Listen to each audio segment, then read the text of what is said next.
Hello বন্ধুরা, কেমন আছেন সবাই? আশা করি সবাই ভালো আছেন। বন্ধুরা, আমাদের এই গল্পগুলো যদি আপনাদের কাছে ভালো লাগে অবশ্যই লাইক করবেন, কমেন্টস করবেন। আর আমাদের চ্যানেলে যদি নতুন হয়ে থাকেন অবশ্যই সাবস্ক্রাইব করে বেল আইকনটি প্রেস করে রাখবেন। আর গল্পটি পড়ার সময় সাউন্ড অফ করে নিতে পারেন, কারণ গল্পের সাথে কথা বলার কোনো মিল পাবেন না। ধন্যবাদ। আমাদের আজকের আলোচনার বিষয় সামাজিক গবেষণায় ব্যবহৃত প্রামাণ্য ডকুমেন্ট স্টাডি। সময়গত তুলনা। ডকুমেন্ট স্টাডি দীর্ঘ সময়ের পার্থক্য কেবল তুলে ধরতে পারে, কিন্তু এক্ষেত্রে অন্যান্য পরিবর্তনের প্রেক্ষাপট বিবেচনা করতে পারে না।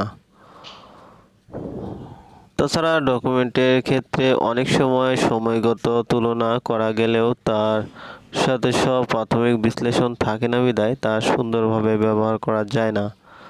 মানসম্মত ছকের অভাব। ডকুমেন্টের নানা প্রকার হয়ে থাকে। অধিকাংশ ডকুমেন্টই মানসম্মত ছক অনুসরণ করে রচিত হয় না। উন্নত মানের পরিসংখ্যান, রেকর্ড, জরিলব্ধ তথ্য ও সংবাদপত্র ব্যতীত প্রায় সকল শ্রেণীর ডকুমেন্টই এলোমেলোভাবে রচিত হয়। ফলে এগুলোকে নির্দিষ্টভাবে শ্রেণীভুক্ত করা ও তুলনা করা খুবই দুঃসাধ্য ব্যাপার। অসম্পূর্ণতা। নিজস্ব বিশেষ কোনো উদ্দেশ্য বা প্রয়োজনের নির্দিষ্ট নিজস্ব বিশেষ কোনো উদ্দেশ্য বা প্রয়োজনের পরিপ্রেক্ষিতে ডকুমেন্ট রচিত হয়, বর্তমান গবেষণার উদ্দেশ্য অর্জনের জন্য নয়। তাই ব্যবহৃত ডকুমেন্টের অনেক অংশেই বর্তমান গবেষকের কাছে অসম্পূর্ণ অথবা অপ্রাসঙ্গিক বলে মনে হয়। ক্ষণস্থায়িত্ব।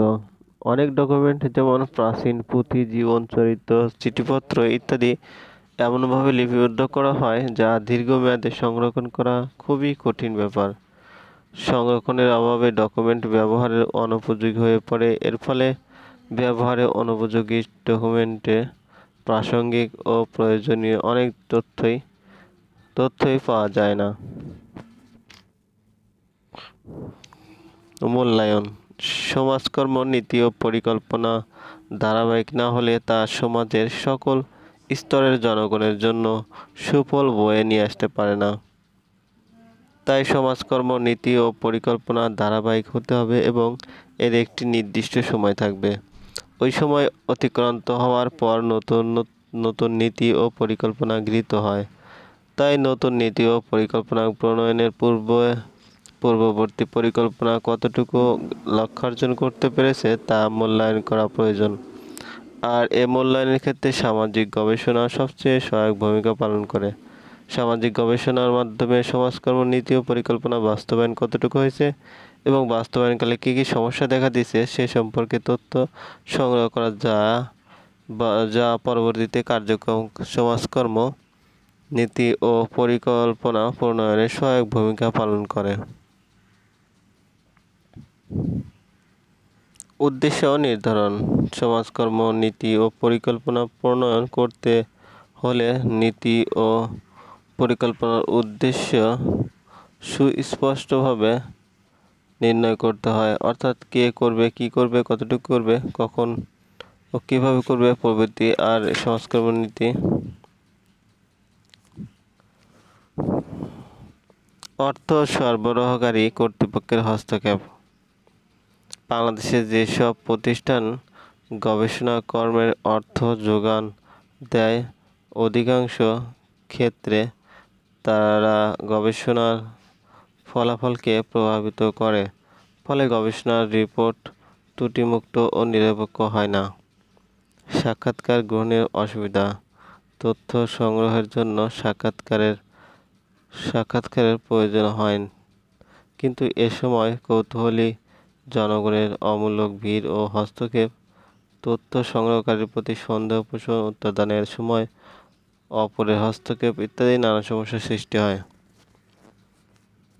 উত্তরদাতার মধ্যে সচেতনতার অভাব।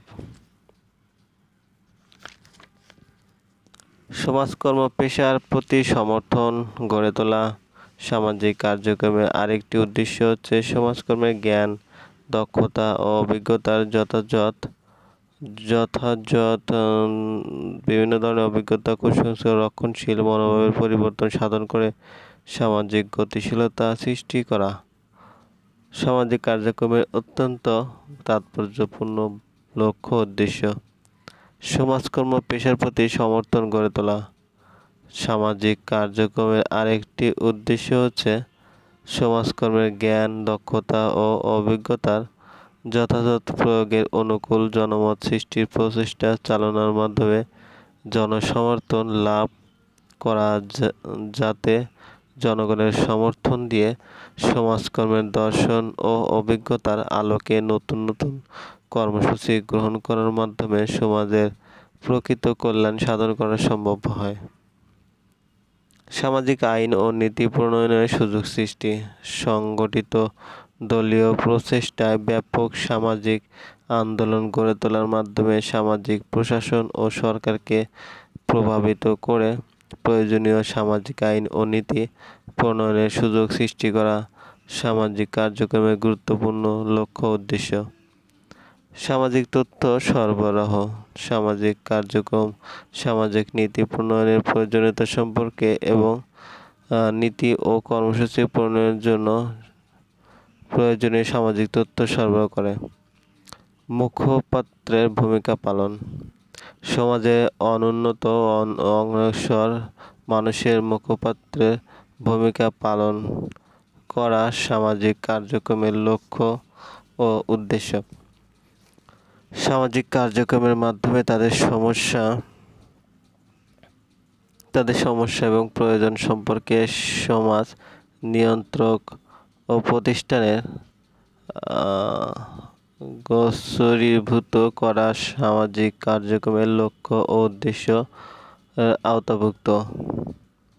জনগণের দৃষ্টিভঙ্গির পরিবর্তন: সামাজিক কার্যক্রমের বিশেষ লক্ষ্য উদ্দেশ্য হচ্ছে জনগণের অজ্ঞতা, কুসংস্কার, উদাসীনতা এবং অদৃষ্টবাদী দৃষ্টিভঙ্গির গঠনমূলক পরিবর্তন আনয়নে সহায়তা করা, যাতে তারা পরিবর্তিত অবস্থার সাথে সামঞ্জস্য বিধানে সক্ষম হয়ে ওঠে। অক্ষমদের সক্ষম করে তোলা: সমাজে বসবাসরত দুস্থ, অসহায় ও অবহেলিত জনগণ যারা নিজেদের সমস্যা সম্পর্কে অজ্ঞ, তাদের সমস্যা অনুধাবন সক্ষম করে তোলা সামাজিক কার্যক্রমের অন্যতম লক্ষ্য উদ্দেশ্য হিসেবে স্বীকৃত হয়।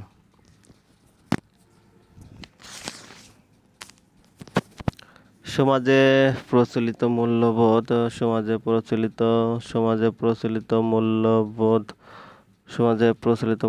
দৃষ্টিভঙ্গির পরিবর্তন।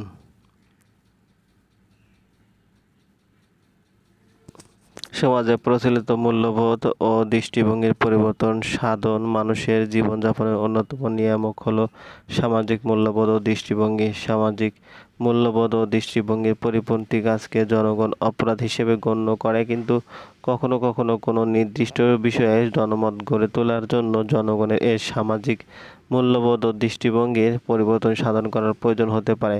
এখানে উদাহরণ হিসেবে বলা যায় যে, জনগণের সামাজিক মূল্যবোধ ও দৃষ্টিভঙ্গির পরিবর্তন করা ব্যতীত সমাজে যৌতুক বিরোধী জনমত গড়ে তোলা সম্ভব নয়। সামাজিক কার্যক্রম এক্ষেত্রে জনমত গঠনের জন্য প্রয়োজনীয় শিক্ষা এবং সামাজিক শিক্ষা প্রদানের মাধ্যমে গুরুত্বপূর্ণ ভূমিকা পালন করতে পারে।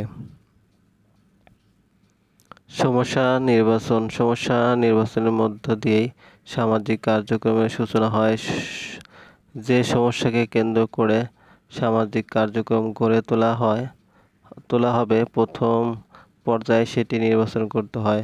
সমস্যা নির্বাচনের সময় সমাজের বৃহৎ জনগোষ্ঠীর কল্যাণের পরিপন্থী সমস্যা নির্বাচনের প্রতি গুরুত্ব প্রদান আবশ্যক।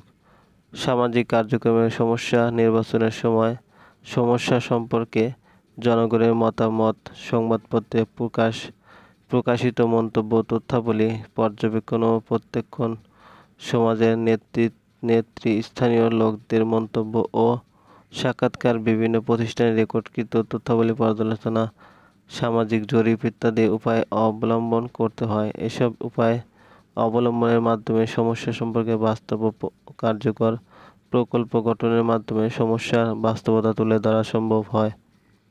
সমস্যার সমাধান পরিকল্পনা গ্রহণ সামাজিক কার্যক্রমে এ পর্যায়ে নির্বাচিত সমস্যা সম্পর্কে পরিকল্পনা গ্রহণ করা হয়। পরিকল্পনা প্রণয়নের প্রাক্কালে সমস্যার সাথে সংশ্লিষ্ট জনগোষ্ঠীর মানসিক ও সামাজিক অবস্থার প্রতি সচেতন থাকতে হয়। এক্ষেত্রে সমস্যা সমাধানে আগ্রহী বিভিন্ন সংগঠনের সহায়তা বা প্রতিষ্ঠানের ব্যক্তিদের মতামত বিবেচনা করা আবশ্যক। সমস্যা সমাধান পরিকল্পনাকে অবশ্যই স্বল্প ব্যয়সম্পন্ন এবং সহজ বাস্তবায়নযোগ্য হতে হবে।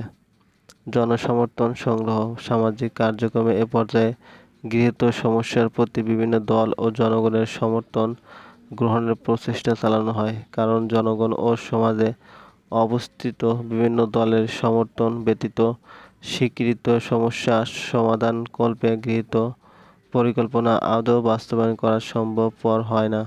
সামাজিক কার্যক্রমের লক্ষ্যে গৃহীত পরিকল্পনা বাস্তবায়নের অপরিহার্য পূর্বশর্ত হচ্ছে জনসমর্থন সংগ্রহের কৌশল হিসেবে সাধারণত শিক্ষা, বিভিন্ন প্রচার মাধ্যম প্রচারণা ইত্যাদি গ্রহণ করা হয়।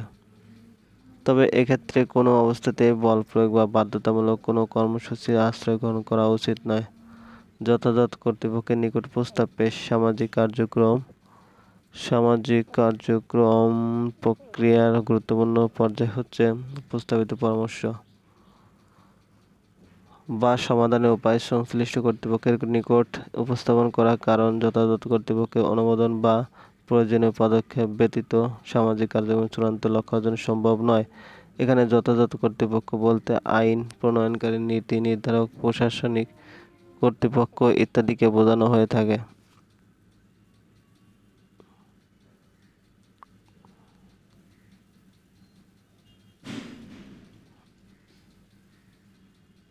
তুলনা করা গেলেও তার সাথে সব প্রাথমিক বিশ্লেষণ থাকে না বিধায় তা সুন্দরভাবে ব্যবহার করা যায় না।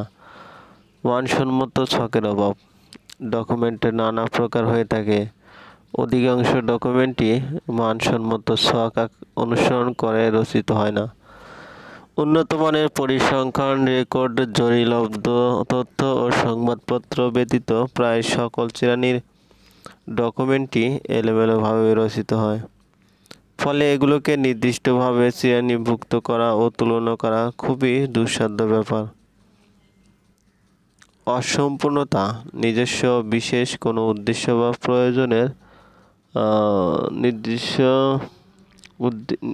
নিজস্ব বিশেষ কোনো উদ্দেশ্য বা প্রয়োজনের পরিপ্রেক্ষিতে ডকুমেন্ট রচিত হয়, বর্তমান গবেষণার উদ্দেশ্য অর্জনের জন্য নয়। তাই ব্যবহৃত ডকুমেন্টের অনেক অংশেই বর্তমান গবেষকের কাছে অসম্পূর্ণ অথবা অপ্রাসঙ্গিক বলে মনে হয়। ক্ষণস্থায়িত্ব অনেক ডকুমেন্ট যেমন প্রাচীন পুঁথি, জীবন চরিত্র, চিঠিপত্র ইত্যাদি এমনভাবে লিপিবদ্ধ করা হয় যা দীর্ঘমেয়াদী